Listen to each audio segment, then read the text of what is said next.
All right, let's dive right in. Today, we're tackling a simple, but honestly, a pretty profound choice. Is it actually better to be surrounded by the wrong people, or is it better to be completely alone? Let's break it down. I mean, think about it. It's a feeling so many of us know all too well, right?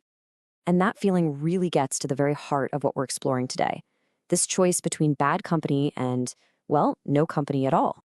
So let's start with one side of this whole dilemma, what our source material calls the crowd of pretenders. What is the real cost, the hidden price tag of keeping the wrong people around you? And here it is, the core argument. And wow, it's incredibly direct, isn't it?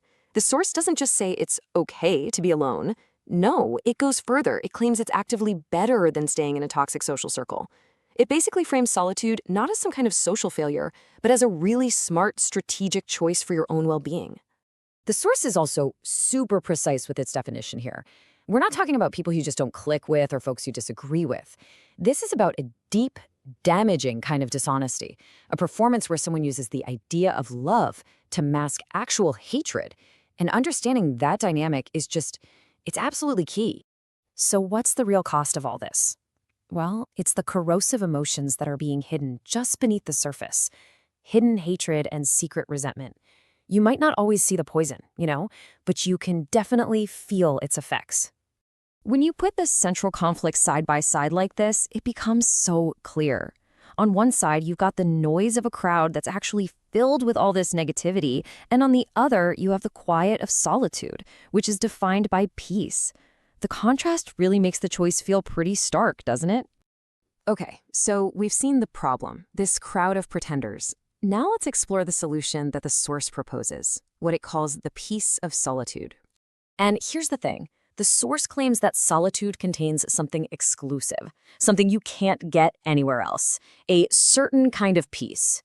This isn't just any old calm, it's a specific state of being that's literally impossible to find when you're surrounded by insincerity. That makes it a pretty rare and valuable thing. You know, this reframes everything. So often we think of being alone as loneliness or emptiness. But in this context, solitude is a positive. It's not empty at all. It's actually full of authenticity. It's a space that's defined not by what it lacks, but by what it's free from. That resentment and hatred we were just talking about. And all of this brings us to our final section, where we can bring these two ideas together. The choice isn't just between company and solitude. It's really about choosing a specific kind of quiet over a specific kind of noise. It's about choosing an honest silence. So what is honest silence anyway? Well, it's a state that's pure. It's not that awkward, tense kind of silence. It's honest because there's nothing negative hiding underneath it all. When you're truly alone, that silence, well, it can't lie to you. It just is. So, if you boil it all down, the wisdom from the source can really be broken into a practical two-step path.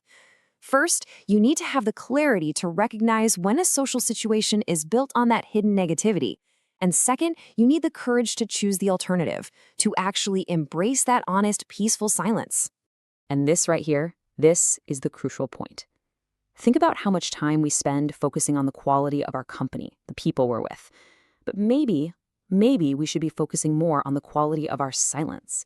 Because an honest, peaceful silence is so much more valuable than a loud, dishonest crowd. And that leads me to the final thought I want to leave you with today. In this noisy world, which is full of potential pretenders, it's a really vital question to ask yourself. Where is that space for you? Where do you find your honest silence?